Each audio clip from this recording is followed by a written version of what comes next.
One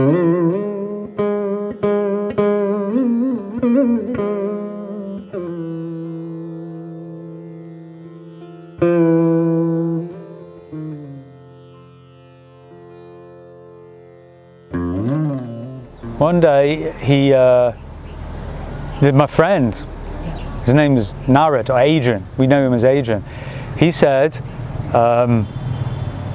there's one Hare Krishna Guru, he's come to London, you know, we were living in London, he's come to town, would you like to come and meet him? And I was like, will there be any prasadam? Because we all knew prasad, right? Everyone knows prasad. We used to go to the restaurant and we used to eat at the Hare Krishna festivals, and he said, yeah. I said, come on, let's go. We're going for dinner. And so we went, and it was in Conway Hall, and there was Gurudev. And I remember it was really full. And I remember at the front there was the band, and it was Crispin Mills, Kula Shaker, and Vijay, because I knew, I'd seen Crispin Mills, Kula Shaker. I could see, oh, that's Crispin Mills, Kula Shaker's there, and they were doing really nice kirtan. And then Gurudev was there. He was on the Vyasasan, and next to him was Aranyam Raj and Ashram Raj. And Ashram Raj did his like Nishingadev thing, Hiranyakashipu or whatever he was, and he was like rah like that, and I was really scared of Ashram Raj at that time. Like, anyway, then at the end of the program, Gurudev came down off the stage, and everyone ran to Gurudev to touch his feet. And I'd been going to India for like 5 years, constantly, every year for 6 months a year I was living in India until that point. And I remember seeing in Bangalore, I was one day in Bangalore on the street, and I saw this man come out, and this old lady came to him and bowed down to touch his feet. And he stopped her and picked her up. And I remember watching it, and I was like, wow, that's so beautiful. It was really affectionate, you know, and really respectful. And I'd never seen that before. You don't see that in the West. Nobody touches your feet, right? And I remember seeing that, and I was seeing everybody doing it to Gurudev, so I thought, well, I should do it too. So I ran and I touched Gurudev's feet. And anyway, that night then we all went home, and I had like a very, kind of mystical experience that night. I was like, kind of Gurudev came to me in my heart, when I was meditating that night. But I was just, didn't want to be a Hare Krishna. I didn't want to shave off my dreadlocks, give up all my nonsense activities. I didn't want that. I just wanted to, chant Hare Krishna and take prasad. That was okay. But I didn't want Gurudev, I kind of tried to reject him, tried to push him out. But anyway, Gurudev wouldn't go. He wouldn't leave, and it just, shows how caring and magnanimous he is, how loving he is. Just like a mother, the baby comes to the mother, and the baby will kick the mother. I've seen it so many times. She'll kick and punch them, or punch the father. And you put the baby on the lap of the mother or the father, and the baby will vomit and poo and everything, right? But the mother or the father, let's say the mother doesn't throw the baby in the bin or kick the baby out. They just bring them nearer because they have so much love for their child. So Gurudev's like that, he has so much love for us that no matter what nonsense we get up to, right, then he never kicks us, he never throws us into the bin and kicks us away so far that we can never come back. He might put a little bit of a long leash on us, right? He might let us go a little bit distance, and we kind of lose track a bit, but we're still on the leash. And then what he'll do, it seems that at some point he kind of pulls us back and brings us close again. You see, the first time I had seen him, and but I hadn't really heard him speak. But in San Francisco, I remember I was, because I remembered him, I was really looking forward to going to hear him speak. And I even asked if they wanted me to set up a program at the university. But Brahma at that time, he said no. That Maharaj only wants to Maharaj only wants to speak in small groups. He was saying like that. And I thought, yeah, okay. And I had a friend who was planning to go with me, and the last moment she canceled. I ended up going alone. And I was listening, and Guru Das was there, I remember, and Maharaj was speaking. And he, the whole time I was my mind was not very, I wasn't able to concentrate, I was a little disturbed. And then I remember going home, and my friend called who had been unable to come with me. And she said, well, how was it? And I said, yeah, it was all right, but I don't know if I'm going to be going back. And she said, why? I said, well, okay, he's not really like Prabhupada. I said, oh, he doesn't look like Prabhupada. And he doesn't exactly speak in the same way as Prabhupada. And it's just really different. It's just not the same. And there was this silence on the other side, on the other line. And she said, Manjari, said, if you and I ever become pure devotees, we're going to be really different. And I thought, oh yeah. I thought, oh, well, duh. I thought, yeah, it's like, I was expecting Maharaj to be like Prabhupada. And, okay, maybe he didn't look like Prabhupada, but at least he could sound like Prabhupada. But he didn't, and then I was, judging him unfairly by expecting him to be just like Prabhupada. And so then I thought, wow, okay. So then I went back the next night, and I did really enjoy hearing him speak. And then the next night, I kept on going back. So then I ended up coming to Vrindavan anyway. And then in just a little while, Srila Gurudeva came after some time. He came after his tour of America. And then I was staying with Gaurapriya. And I began to go and hear him in Mathura. And now I had heard him in California, but really it was in Mathura that I first really appreciated hearing him. And I was maybe first really able to hear and understand. And the impression that I had was that this is somebody that I really want to learn from. And if I learn from him, Prabhupada would be so happy with me, because this is exactly what Prabhupada wants to teach me. And it was so revelatory, it was so wonderful to realize this, that I would be learning what Prabhupada came to give and what he's been teaching. And listening to Maharaj made me appreciate Srila Prabhupada's books so much more.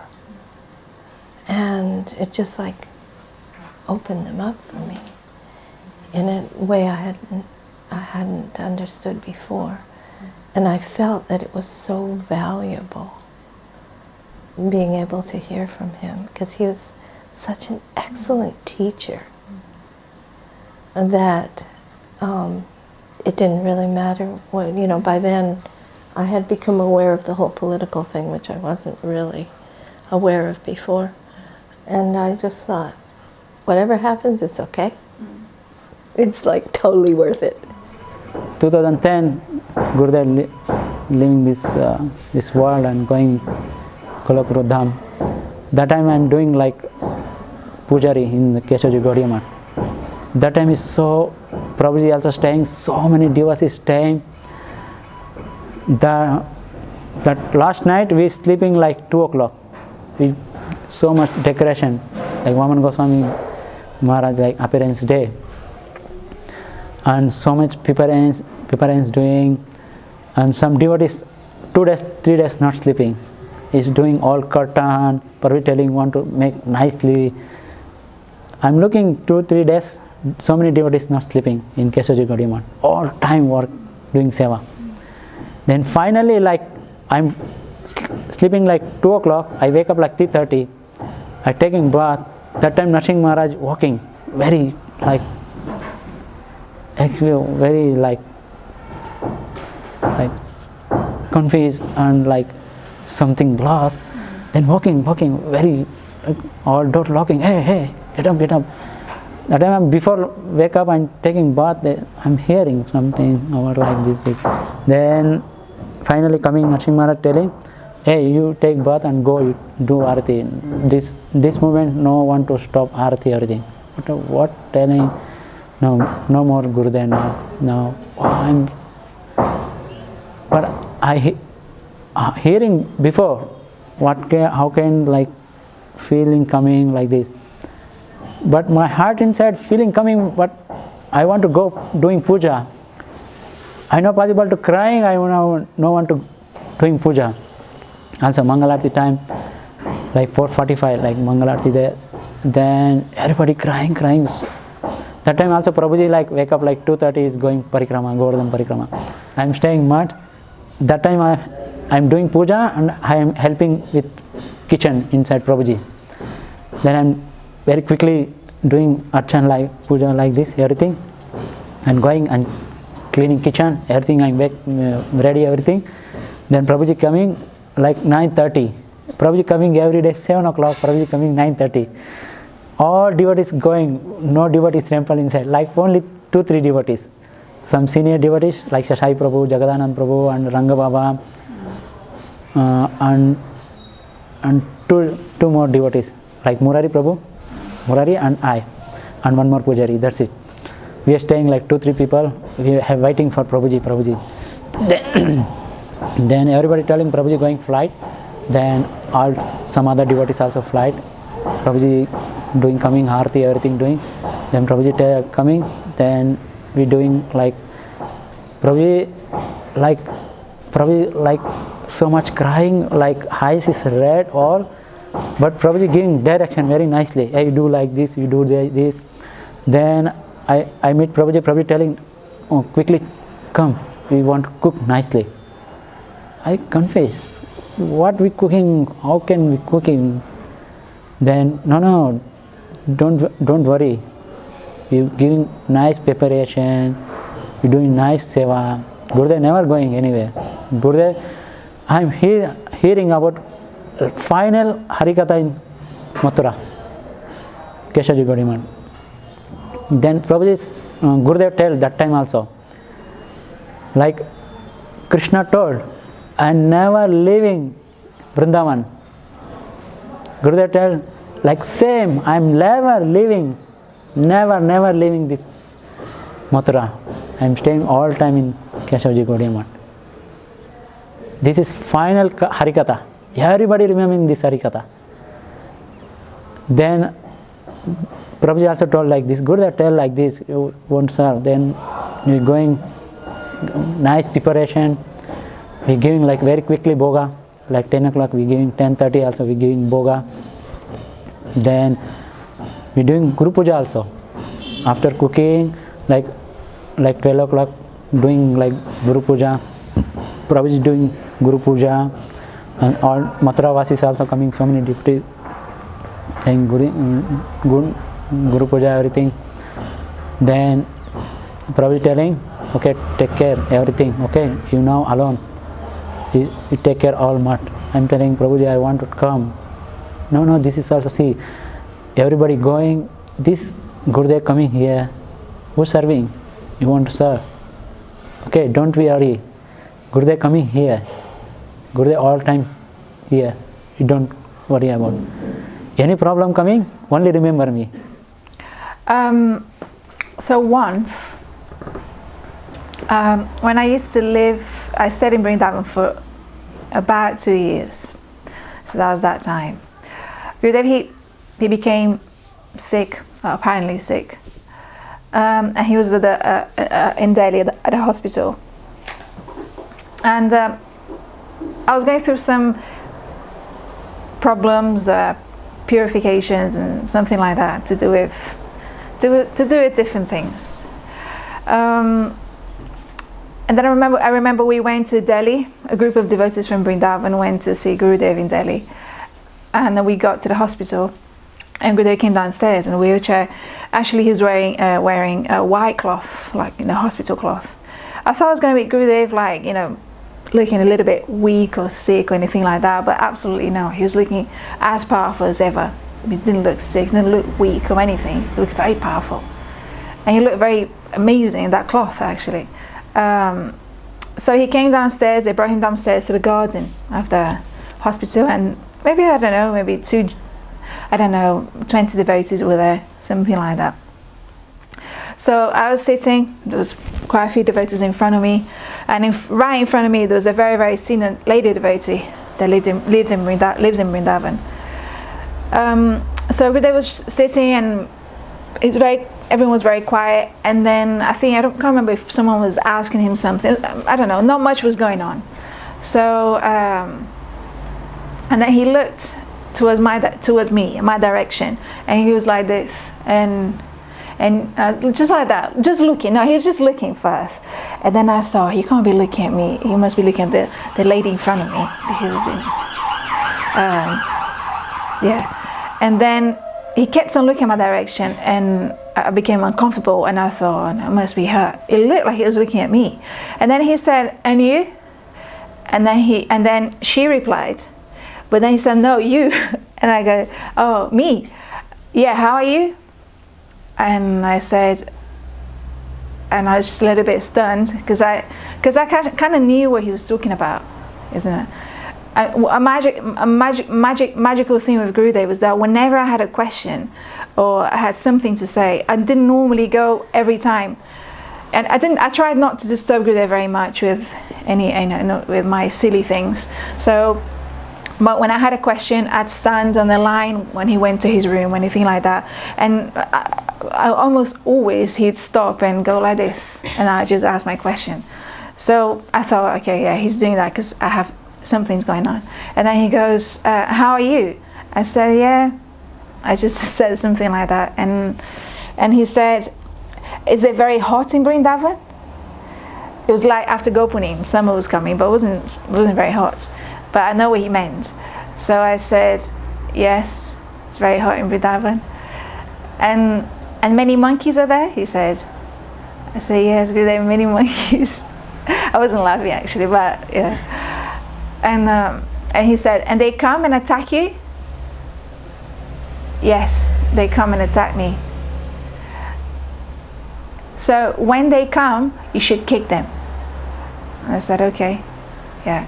So yeah, basically he just spoke about everything that was in my heart, and he told me what to do. What to do. Actually, I was being attacked by all kinds of monkeys. Lust, anger, everything, all the monkeys, and but I didn't know that I could kick, so that I had that strength. So I think, Gurudev very mercifully, he gives that strength, isn't it? He gave that strength, and he was very, very kind, because you know, I'm still so small, and I was smaller before, and but he's there. You know, he is there for everyone. So I felt very very inspired to at least try to kick whenever you know, my mad monkeys come to attack me.